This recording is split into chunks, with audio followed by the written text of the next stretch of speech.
Her true story from Florida. My son said, "You ruined our lives, get out." So I just left and cut them off. A week later, I received 99 plus missed calls. "You just moved in, and already you're ruining everything." My son's voice ricocheted off the hallway walls, slamming into me harder than I thought a voice ever could. I hadn't even unzipped my suitcase. He stood in the doorway of the small guest room, if you could even call it that, a converted office with beige carpet and one small window covered by a paper-thin blind. My suitcase was still upright by the wall. The pillowcase smelled like detergent. "Not home. Because of you!" he snapped. "My son doesn't even have his own room anymore. How do you not see the problem here?" I opened my mouth, then closed it again, because anything I said would have only made it worse. I had been in the house less than 2 hours. I had just left behind everything I'd ever known. My old house, my garden, my church group. I'd sold the place I had lived in for 34 years. The same place where I watched him take his first steps. Where we painted the hallway walls yellow the summer after his father died. Where I buried my wedding ring under the rose bush because I couldn't bear to look at it anymore. All of that, sold, gone, so I could come live with them, as he once put it, so they could take care of me now, after the minor stroke last year and the arthritis that made stairs my enemy. He and his wife had wanted a bigger home, something with a yard, space for their 2 kids, and maybe a little corner for me. But the truth was, they didn't have the money, not even close. So I did what mothers do. I sold my house, cashed in the CD my husband left me, and handed over the down payment. Every cent went toward the purchase of this 2-story in a quiet suburb of Florida, complete with a screened porch, a guest room, and promises. "You'll be part of everything," my son had said when we signed the papers together. "We'll make it work." But promises are cheap when you're not the one paying. Now he stood over me, eyes wide with blame, fury trembling in his fingers. "Why did you even come here, Mom?" he hissed. "This was supposed to be a new start for us. Instead, we're rearranging everything for you. You're not a queen, okay? You don't get to just walk in and disrupt our lives." I looked at him, really looked at him. For the first time in years, I saw the tired lines around his mouth, the resentment in his eyes, and the sheer discomfort of a man forced to make space for someone he didn't expect to live this long. I looked down at my suitcase, my folded sweaters, my worn slippers, my medications lined up in a plastic bag, labeled in black marker. I hadn't brought much, but somehow even my presence was too much. His wife, Sarah, hovered by the kitchen doorway. She didn't say anything. She didn't have to. The silence from her was louder than any insult. I nodded once, not at them, at myself, just to mark the moment, to remember it clearly. "I'll stay out of the way," I said softly. "I'll make it work." He scoffed, turning his back before I'd even finished the sentence. That night, I lay awake on the stiff mattress, listening to the ceiling fan buzz and thrum. From the room across the hall, I heard the sound of my grandson crying, a soft, sleepy whimper that made my chest ache. I heard my son mutter something under his breath, followed by the slam of a door. Nobody came to comfort the child. Nobody came to comfort me either. I had moved into a house, but not a home. Everything about the first night confirmed what I didn't want to admit. I had traded the last piece of my independence for the illusion of belonging, and already I was being pushed aside. The next morning I woke up early. I folded the blankets, unpacked a few things, and tried to make the bed look less like a punishment. In the kitchen, Sarah passed me without a word. The coffee was already made, but not for me. I poured a cup anyway, sat at the edge of the table, and stared at the backyard. My grandson was playing in the grass, alone. No toys, just a stick and a plastic bucket. He saw me through the glass and waved. I smiled, but it didn't reach my eyes. By lunch, I'd been asked to use the bathroom downstairs, only it's just easier with the kids running around, and reminded not to use the dishwasher unless I asked first. By dinner, there were only 4 plates on the table, not 5. No one said it out loud, but the message was clear. I was not family. I was an obligation, a disruption, an afterthought. I washed my own plate, alone. That night, as I changed into my pajamas, I noticed that my suitcase, still half full, had been pushed to the closet, not by me. They didn't even want to see the reminder of what I'd given up to be here, and so I sat down on the edge of the bed, placed my phone on the nightstand, and opened the small notebook I kept in my purse. It had been meant for grocery lists, blood pressure logs. Instead, I wrote, Day 1. My name is Evelyn Parker. I sold my house to buy theirs, and today I was told I'm the reason their son has no room. The phone rang at 10:37 a.m. I was in the laundry room, folding towels no one had asked me to fold, trying to feel useful in a house that barely acknowledged I existed. I answered on the second ring. It was a woman from the bank. Mrs. Evelyn Parker? Yes, speaking. This is Marcia with First Federal. I'm just calling to confirm your application for a $215,000 0 cents home equity loan submitted last week. We're just missing a few documents to proceed. I felt my knees go cold. Excuse me? The application? To leverage your property. She paused. The house in Orange Grove Lane. You signed the initial authorization, but we still need your tax returns. I didn't sign anything. A long pause. I'm sorry, the woman said, now cautious. I didn't apply for any loan, I repeated, and I never signed anything. Her voice changed, tightened. Ma'am, would you mind confirming your last 4 digits of Social Security? I gave them. There was another pause. I see. In that case, I think you should come in. As soon as possible. By noon, I was sitting in a small branch office with cold air conditioning and a printout of documents I had never seen before in my life, and there it was. My name, my Social Security number, my address, and a signature that pretended to be mine. But it wasn't. The curve on the P was wrong, the slant was off, and I never used a period after my middle initial. Whoever signed this didn't know that, but I did. I walked out of the bank, holding a copy of the forged documents, my hands shaking only slightly, not with fear, with certainty. I knew who had done this, and I knew what I had to do next. That night, I helped set the table like always. 4 plates, 2 wine glasses. My grandson played with a tablet while Sarah reheated leftovers. My son came in late, shirt unbuttoned at the collar, already frowning. We sat down to eat. I made lentil stew, Sarah announced, as if it were a peace treaty. No one replied. Halfway through dinner, I placed the papers on the table, neat, unfolded, visible. My son looked down at them, then up at me. What's this? You tell me, I said. His eyes scanned the header, then the signature. I watched the muscles in his jaw twitch. I got a call from the bank, I said calmly. Apparently I'm applying for a home equity loan. Silence. Sarah put her spoon down.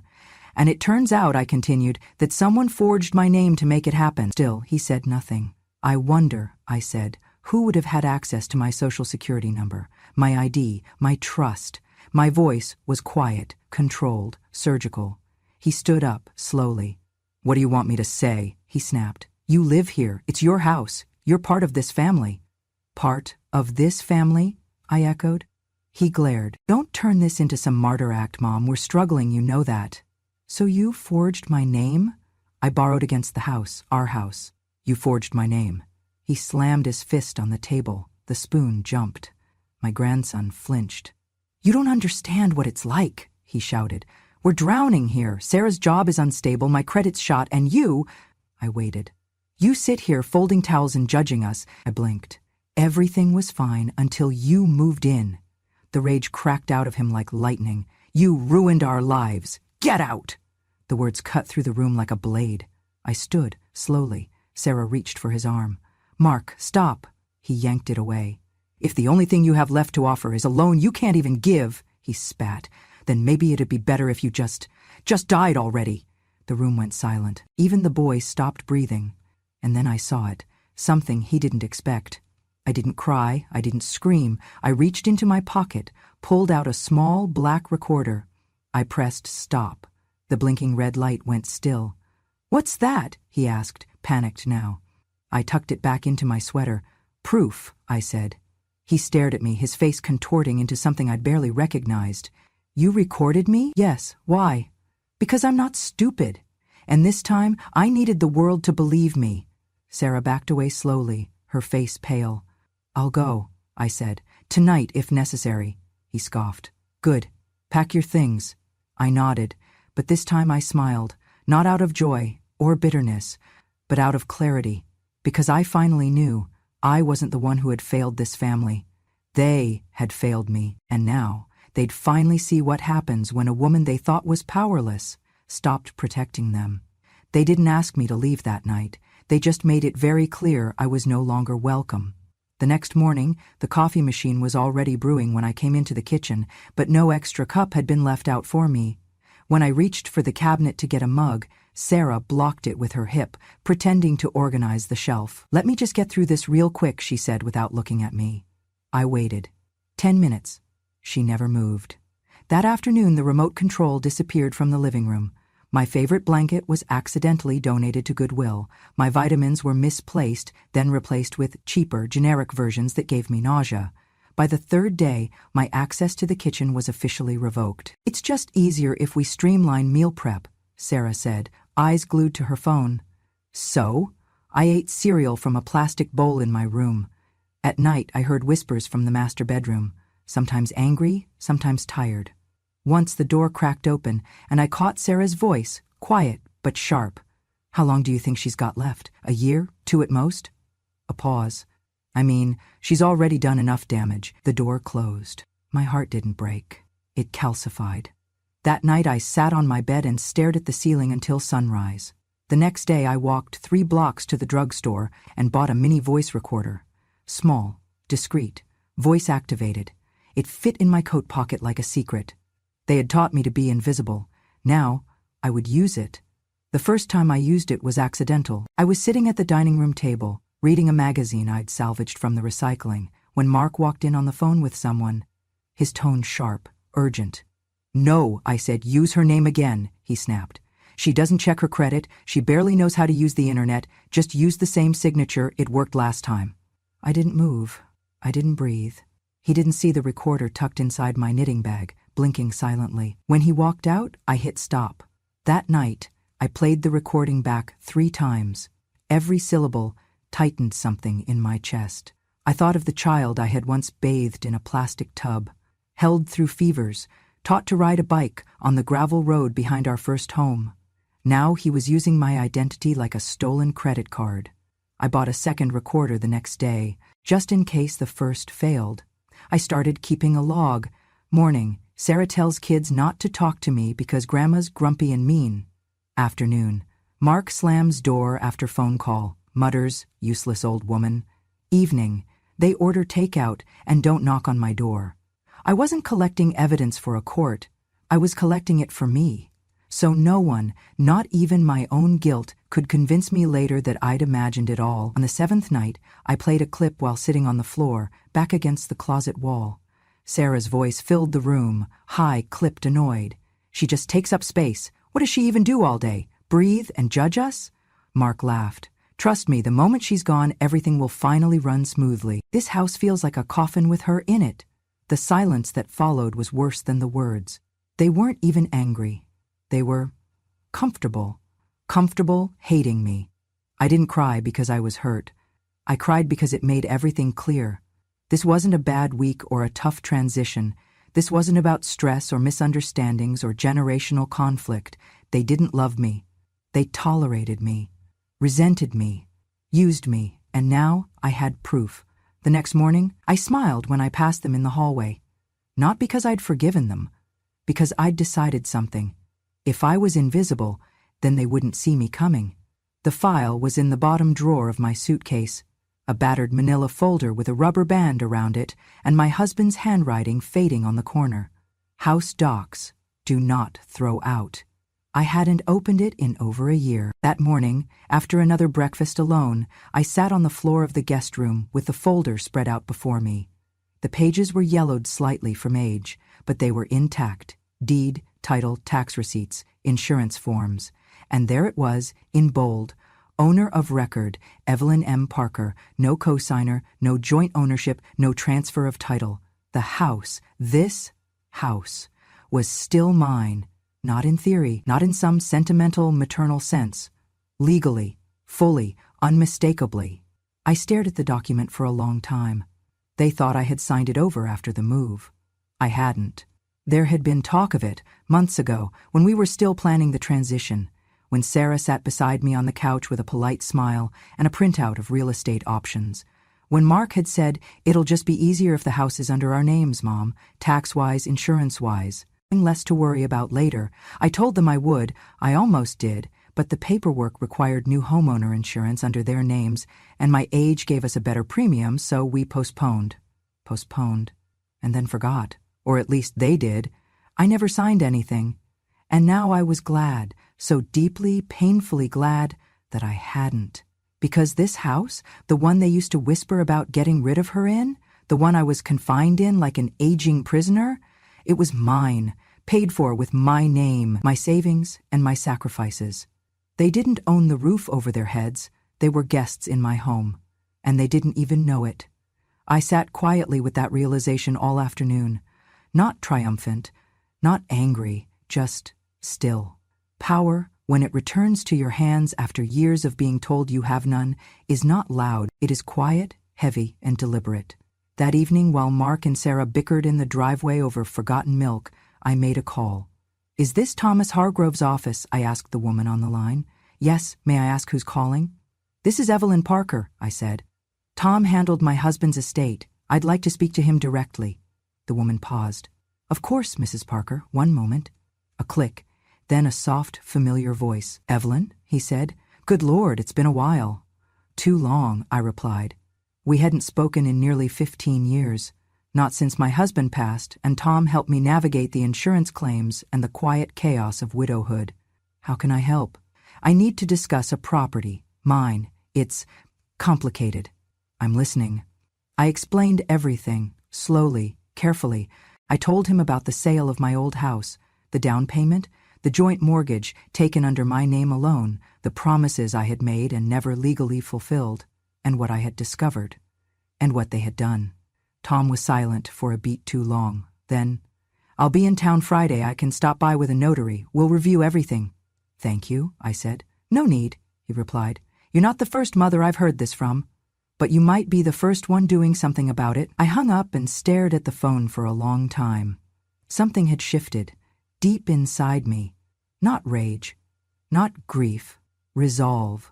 They had thought I was too old, too soft, too tired to keep track of papers or laws or signatures. They had forgotten I was once the woman who balanced 2 jobs and still made dinner by 6:30 every night.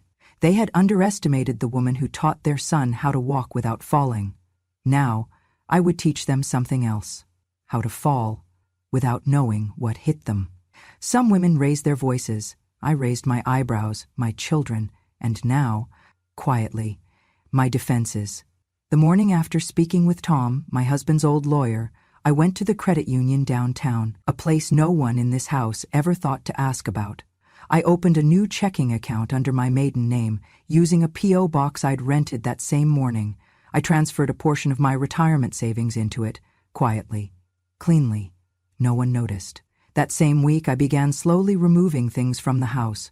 Not the big items, not yet, but the meaningful ones. My husband's cufflinks from the top drawer of my jewelry box, the heirloom locket from behind the old sewing machine, the antique pie dish my mother gave me before she died.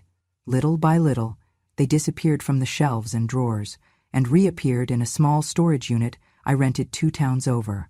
Sarah thought she was slowly erasing me from the house. I was simply returning the favor. The next step was the bank. I filed a formal fraud complaint for the forged documents. The woman who took my statement had kind eyes, but didn't say much. I could tell she'd seen this before. "Family," she murmured, shaking her head. "Sometimes the worst ones are the ones we raise ourselves." I submitted copies of the forged signature, old handwriting samples, and a log of the calls and threats I'd recorded. That night I played back one of the recordings while I folded laundry alone. Mark's voice came through, low and sharp. If she'd just died already, we wouldn't have to deal with all this. The silence afterward wasn't Sarah disagreeing, it was her agreeing without saying a word. I saved the file to a USB drive, labeled it in red ink, "If I die too soon, play this." Then I made 3 copies. One went to Tom, my lawyer, one to my safety deposit box, and one stayed in the lining of my coat, next to my heart. Tom began the paperwork a few days later. The first thing he filed was a cease and desist to the lending company processing the forged mortgage. That alone sent Mark's plan into a spiral. He followed up with a formal affidavit asserting my sole ownership of the property. Then, he drafted an emergency will, not because I was sick, but because it was clear they were hoping I would be. The new will was simple. If I passed naturally, my assets would go to a list of charities, including a women's shelter I used to volunteer for, and the local library that still had my name on a plaque in the children's section. Mark and Sarah, they were excluded. Explicitly. And, should anything happen to me under suspicious circumstances, Tom had full authority to release the recordings and pursue criminal charges. He didn't ask if I wanted to press charges for the forged loan. Not yet. He knew better than to assume I was done. Every step I took was calculated, every smile I gave at the dinner table, every thank you, dear, when Sarah handed me a reheated bowl of soup. Every time, I nodded as if I didn't hear their whispered contempt from the hallway. They thought I was shrinking, but I was only retreating to get a better view. And from where I sat, I saw the truth. They had no idea who they were dealing with. They thought age made me easy to erase, but age only made me sharper. Sharper than the knife Sarah nearly handed me blade first one morning. Sharper than the silence Mark wore like armor around his guilt. Sharper than the betrayal they never expected me to survive. But I did more than survive. I planned. And every plan I made, every document signed, every file backed up, every thread pulled from the web they wrapped me in, was one stitch closer to freedom. Not escape, reclamation. Because this wasn't just about getting out. It was about getting everything they thought they could steal from me and taking it back with interest. It happened on a Wednesday. The morning air was still soft with dew when the moving van pulled into the driveway. Silent, discreet, as requested. The driver, a young man with arms full of tattoos and eyes that looked like they'd seen their share of secrets, tipped his cap and said nothing. Just how I liked it.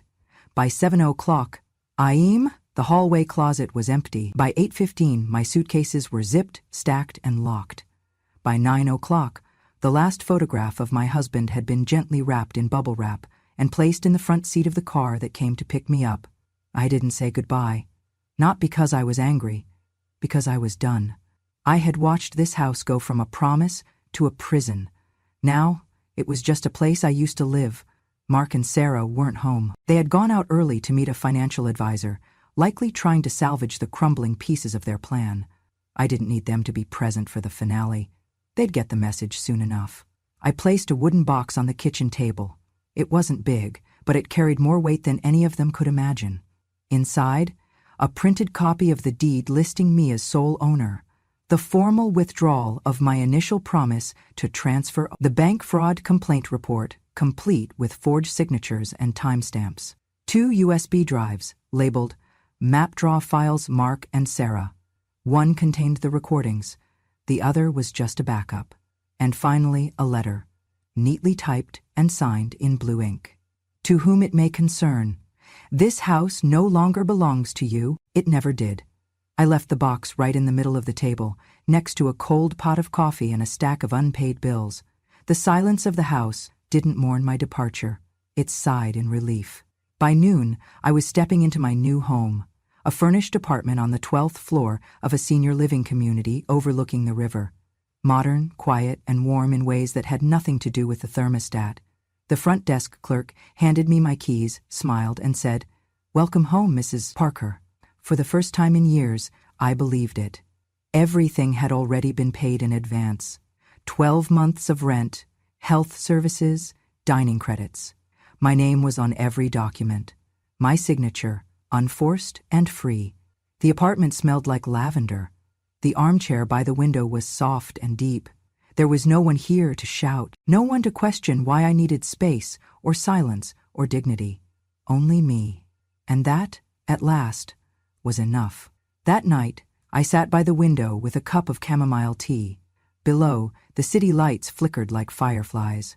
I imagined the moment they'd walk through the front door, expecting the same bitter old woman warming their couch, folding their towels, sitting quietly in her corner. Instead, they'd find nothing but empty drawers, hollow closets, and a box. A box that didn't shout. It proved. I didn't run away. I took back what was mine, and I left only what they had earned.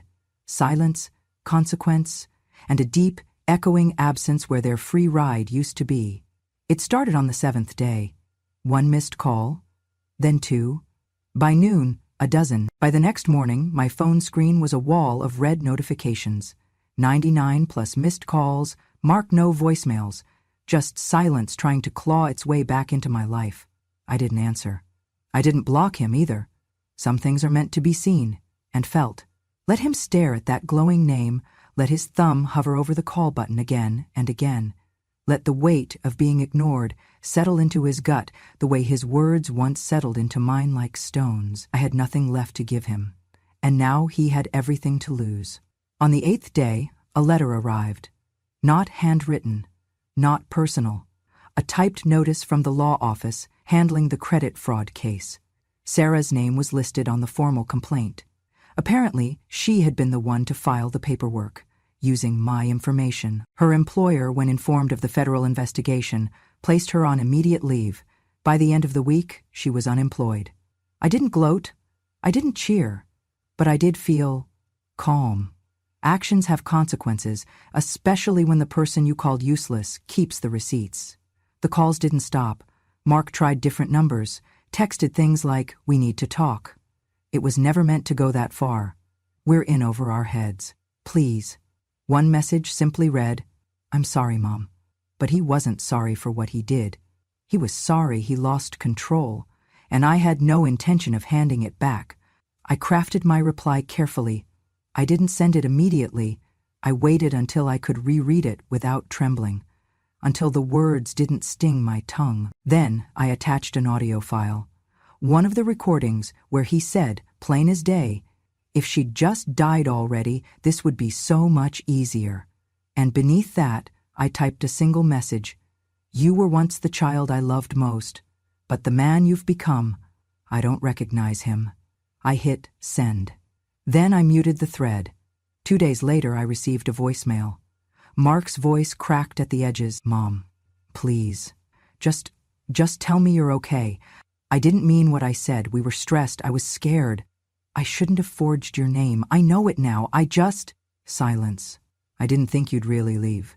That was the problem, wasn't it? They never thought I would leave, because they never thought I could. To them, I was a fixture, a faucet that poured money, patience, and presence without ever drying up. A mother is not supposed to walk away, but I did. Not out of spite, out of survival. And he would have to learn that lesson without me. That evening, I sat on the balcony of my new home with a blanket over my knees and a glass of water resting on the table beside me. The sun dipped behind the skyline, casting gold across the rooftops. Peaceful, earned. A neighbor waved from the balcony next door. She was reading a mystery novel and had her cat on her lap. I smiled. Because this life, this silence, this freedom, was mine now. Not borrowed, not begged for. Mine. And I would not trade it again. Not for guilt, not for apology. Not even for the boy I once sang to sleep. Some doors once shut should stay that way. Some mornings now I forget what sorrow used to taste like. There's a citrus tree outside my window that blooms even in winter. I sip my coffee and listen to the birds bickering over crumbs, and I marvel, not at the silence, but at the absence of weight. That invisible weight I carried for decades, the guilt, the hesitation, the quiet ache of being needed and never thanked. I used to believe motherhood meant erasing yourself, that the best mother was the one who became heir everywhere and nowhere, holding up everyone else, but never seen. I don't believe that anymore. After I moved into the senior residence, I gave myself a small promise, to say yes more. I said yes to watercolor classes, yes to poetry readings at the local library, yes to a weekend bus trip to Savannah, where I ate shrimp and grits by the harbor and danced barefoot on a balcony with women who had stopped asking permission to be joyful. It wasn't long before I had a drawer full of brochures. Greece, Portugal, Montana, Japan. I didn't care if my knees ached or if I needed to pack extra pills. I had time. I had savings. And for the first time in my life, I had no one waiting to tell me I couldn't. I joined a travel group for women over 60. Golden Miles, they called it. There were 10 of us on that first trip, all in wide-brimmed hats and orthopedic shoes. But we were not delicate. We were fierce. We laughed like teenagers on the cliffs of the Amalfi Coast. We whispered old secrets under the cherry blossoms in Kyoto. And we cried, quietly, together, at the Anne Frank house in Amsterdam. Not because we were sad women, but because we were alive women. Every morning I woke up somewhere new. I reminded myself, I am not a ghost, I am not a burden, I am not waiting to die, I'm living. And I'm finally doing it for me. On a cruise through the Danube, I met a man named Samuel. He was from Maine, widowed like me, polite in the way old men used to be, pulling out chairs, saying, "Ma'am," but with a quiet sadness behind his jokes. We ended up seated beside each other at dinner. I asked if he wanted the last roll. He said, "Only if you'll take half," and somehow that's how it began, not with sparks or sweeping gestures, but with gentle consideration. He told me about his wife, gone 10 years now, about the daughter he raised alone, who now lived too far and called too little. I told him about Mark, but only some parts, the ones that didn't leave bruises. Samuel didn't ask for more than I offered, and I loved him for that. By the end of the cruise, we'd spent every breakfast side by side. We read books on the same bench, shared dessert, held hands under the stars. It wasn't a love that consumed, it was a love that steadied. When we got back, we didn't promise forever, just that we'd write, and maybe travel again, but that was enough, more than I ever expected. One afternoon back in Florida, a letter came. It was from Jean again, the friend who had first told me about Mark's divorce. Inside was a smaller envelope, sealed. I opened it and found a handwritten note. "Dearest Evelyn, Mark came by, said he wanted your address. I didn't give it to him, but I told him something else. Your mother is doing better than I've ever seen her. He looked like someone just told him the sun would never rise again. Just thought you'd like to know. Love, Jean." I didn't laugh. I didn't cry. I simply sat with it. That knowledge, that shift. He had lost access to the one person who had always believed he could be more. And now, I no longer needed him to be. I spend my days now painting more, poor but happily. My roses still look like red cabbages. My clouds sometimes resemble potatoes, but they make me laugh. I've picked up French again, just for fun. I've started baking with almond flour even though I hate it, just because I can. I've become the woman I wish my mother had gotten to be, not because I'm lucky, but because I finally stopped asking to be allowed. I didn't seek revenge, I didn't scream, I didn't shame. I simply took back what was mine. My name, my space, my peace, my kindness, and I placed it in the hands of the only person who had truly earned it, me. Have you ever felt like they only loved you when you were giving, when your hands were full of meals, of money, of answers, when you were the one holding the family together, quietly like glue, invisible but essential? But the moment you stopped, the moment you needed something back, you disappeared. The room got quieter. Their eyes turned colder. The love you thought was unconditional, suddenly, it came with terms. If you've ever been there, sitting at a dinner table that used to feel like home, now feeling like an unwanted guest. If you've ever laid awake at night asking yourself, was I only loved when I was useful? Do they miss me, or just what I used to give them? Let me tell you something, you are not alone. And more importantly, you are not done. Your worth does not expire with age. It does not fade when your hands get tired or your knees start to ache.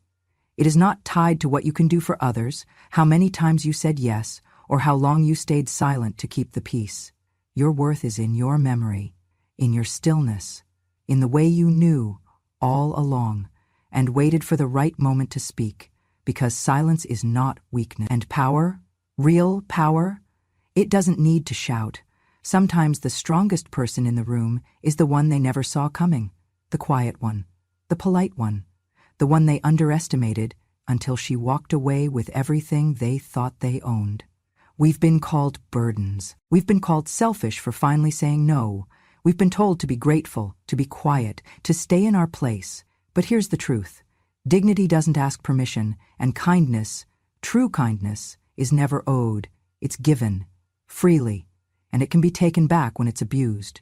So if you're watching this, and you're carrying a story inside of you, a betrayal you've never spoken aloud, a sacrifice they never thanked you for, a moment where someone you loved deeply chose to forget your humanity, Know this, it's never too late to speak, to remember, to reclaim, to start again, not as who you were for them, but as who you've always been for yourself. You are not just a mother, not just a grandmother, not just the extra at the table. You are the main character, the keeper of stories, the witness of truth. And when you speak, the world finally listens. Subscribe to Grandma True Stories, because here, we don't whisper the truth anymore.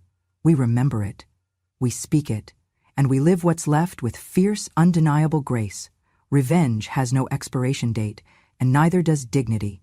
So pull up a chair, turn up the volume, and listen closely, because when a grandma speaks, it's not just a story. It's justice, wrapped in memory, and finally, set free.